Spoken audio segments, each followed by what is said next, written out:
All right. Well, hello, everyone. My name is Michael Bailey, and I serve as our Deputy Director of Leadership Programs here at the George W. Bush Institute. And I am so thrilled to be joined by Beth Conlin, an expert and an advocate on the Status of Forces Agreement and a Stand To Veteran Leadership Program Class of 2021 scholar.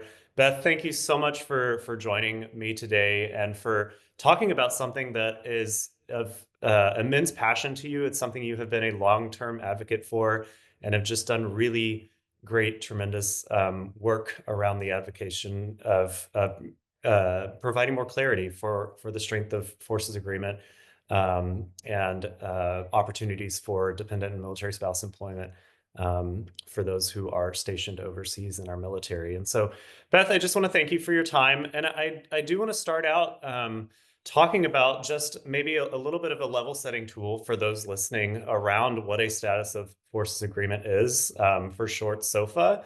And so maybe if you can just talk a little bit about what it is, what it's designed for, and kind of its intended purposes. Yes, and thank you for giving me some time to help explain. It's a super nuanced topic. I've been working on it for over a decade, so I will do my best to kind of keep it at a higher level. But following this interview, if anyone has specific questions, please feel free to reach out to me directly.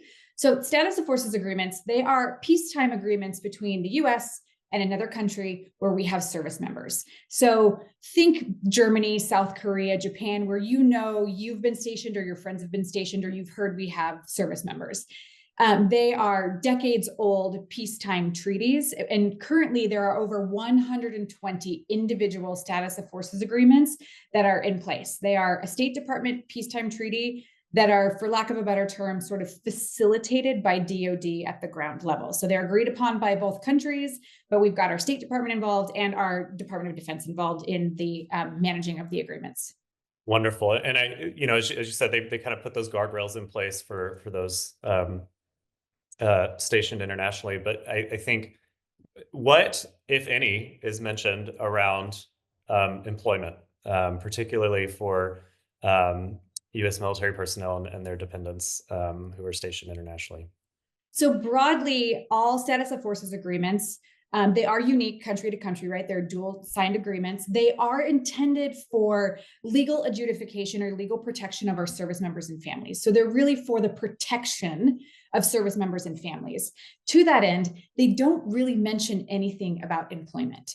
Now, there are some nuances to that where, like, the NATO status of forces agreement covers all NATO countries, and every country inside of that agreement has their own amendments.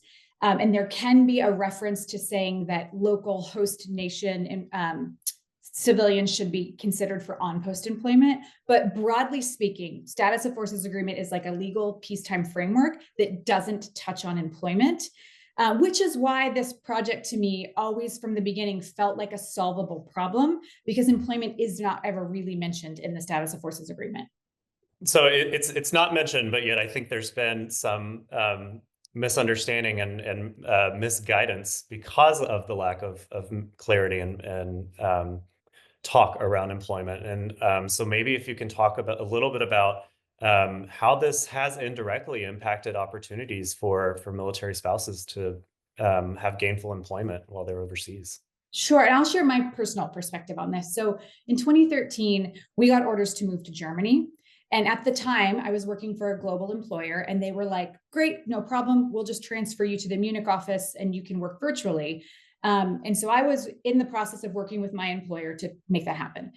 As we were getting our paperwork together to PCS or to move overseas, I was told by the installation leadership in Germany that I, quote, could not work under SOFA status because I would be going over there with my service member. He's under SOFA protection. I would be under SOFA protection. And for whatever reason, I can't work under SOFA. And so when I asked for clarification and said, well, where does it say that? Show me where it says that I can't work. No one was ever able to answer me. And that really, nobody knows where this rumor stemmed from. It is decades of military spouses just blanket statement being told, you just can't work under SOFA. And because employment isn't really mentioned in status of forces agreements, it was impossible to disprove, right? You can't prove a negative. So in addition to just being told, hey, you can't work under SOFA status, it kind of went a step further. I was told if I was caught working, that I would get arrested by the German tax authorities. I was also told that if I was caught working, I would get sent home without my service number. And there are military families that have stories like this for decades. In Italy, in Germany, in Japan, in Spain. And because we couldn't point to anything to say that's not true, most of us just sort of put our hands up and said, oh, okay, well, if I can't work under SOFA, then I guess I have no options. And the reason that's devastating to military families is because military spouses already face an unemployment rate of about 21% and have for about a decade. So you put on top of that an overseas move, and now this perceived barrier of you just can't work under a status of forces agreement. It's a force multiplier to the negative impacts of the high unemployment rate, all because of this perceived barrier. So when I encountered that barrier in 2013 and said, show me in the SOFA where it says I can't work, and no one can answer me, I, that moment, sort of sent out on a 12-year-long journey to get an answer to that question so that we didn't have this barrier for military families.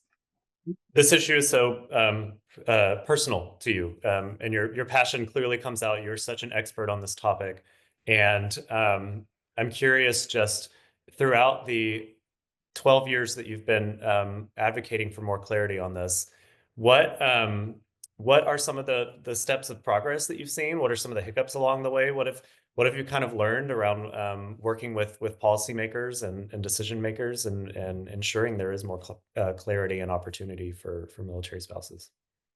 I learned the complete complexities of having a dual nation tri-agency peacetime agreement put into place and how challenging that can be.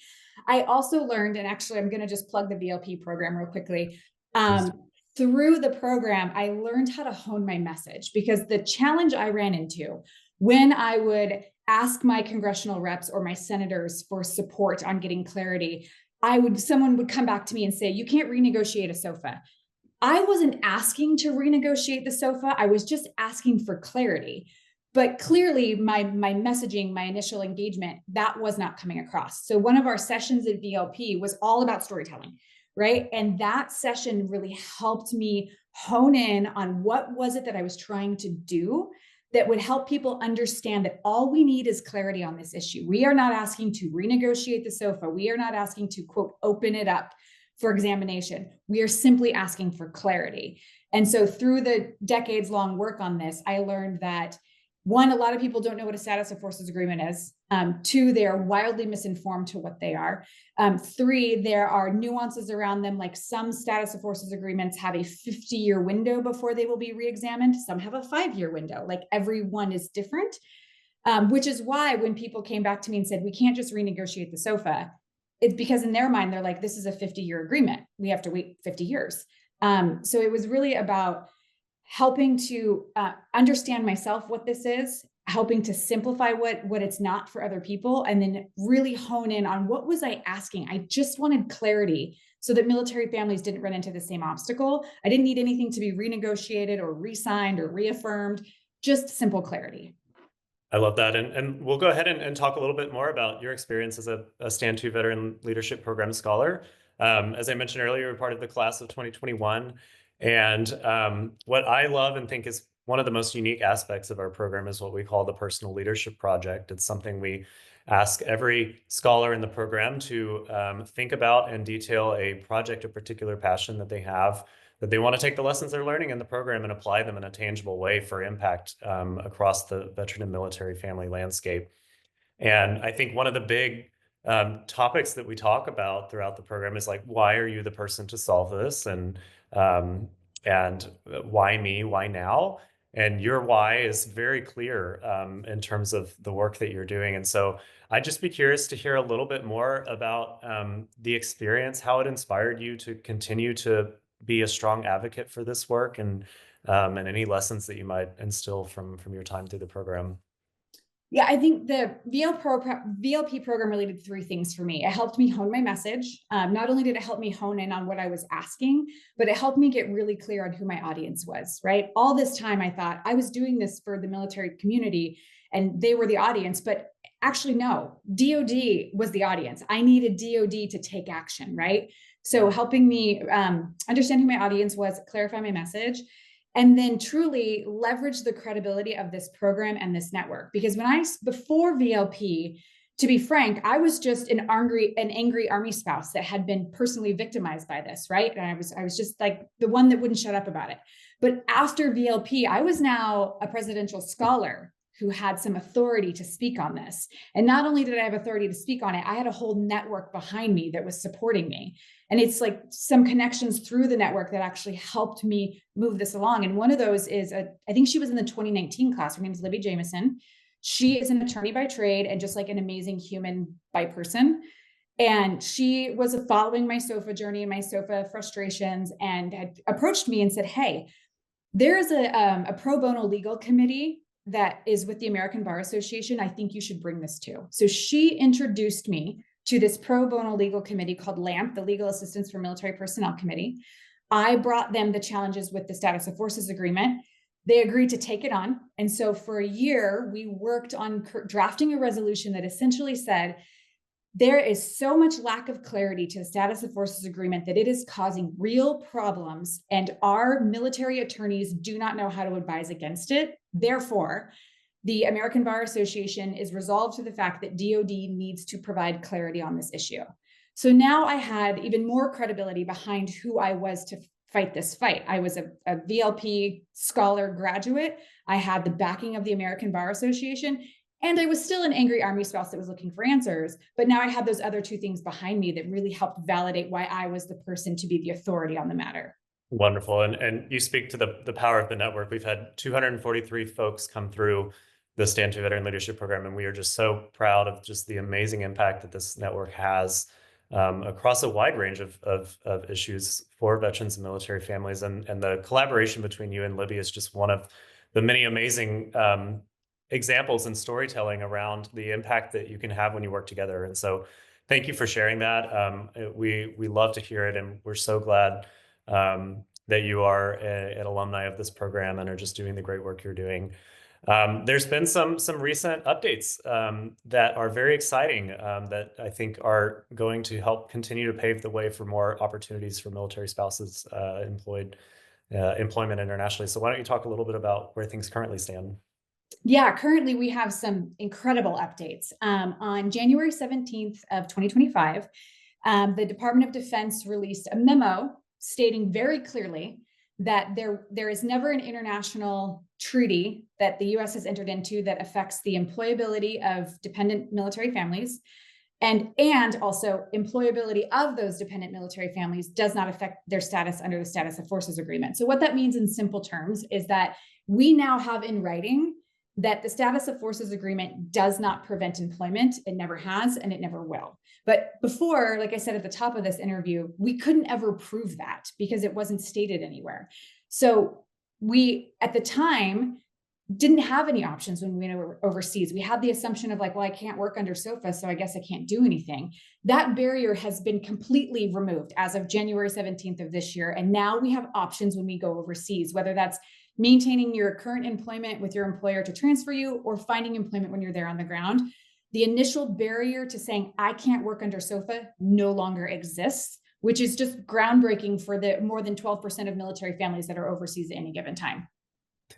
That's so exciting, and I can only imagine just the impact that will have and the opportunity it will bring. So I love to hear that all your hard work is paying off and is being recognized, and excited to continue following along with your impact here. I suspect while these are exciting updates, there's still work to be done. You mentioned the unemployment rate for military spouses earlier in this conversation. And so when you think about the progress that has been made, what work still needs to be done? What do you hope policymakers and influencers really take to heart as it relates to employment and opportunities for military spouses moving forward? Yeah, there is still more work that needs to be done because the stubbornly high unemployment rate of military spouses at 21% is, at this point, it's at a crisis level. If any other population had unemployment that high, there would be massive efforts, put into place to try and help bring that number down. So what we can continue to do is, one, amplify this clarity of SOFA message to anyone and everyone, because for decades we have been told you just can't work under SOFA. And now we know that's not true. So it's going to take us a long time to undo decades of misinformation. So that's step one, just like share with your friends and share with their friends. The other part of this is on the traditional employment front in general, we need the business community to understand what a value add the military spouse community is. And we have made strides in that.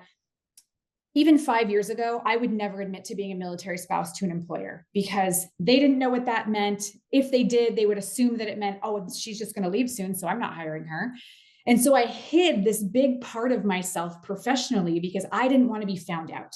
Well, now I openly wear a t-shirt at work that says I'm a military spouse, and I'm the president of the military spouse board with my employer. And so we've made progress in that we're not only encouraging military spouses to self-identify, but we're creating networks of support inside the private sector to help them excel and feel, welcomed. We just need to keep doing that. And the more that we can show the business community what a value add we are, how talented we are, how educated we are, how diverse we are, how we can impact our bottom line, I think the private sector will eventually start to realize what they're missing out on. But they're not going to do that unless they continue to get the message. So we have to talk to people that are not in this room. It's the people outside of the room that need to hear the message. Well, Beth, I think you've done a tremendous job of talking about that message here to our audience today. And I just thank you again so much for sharing your story, sharing your how this has impacted you personally, why it's important, why others should care. I just am so proud and amazed by the impact you're having and will continue to have.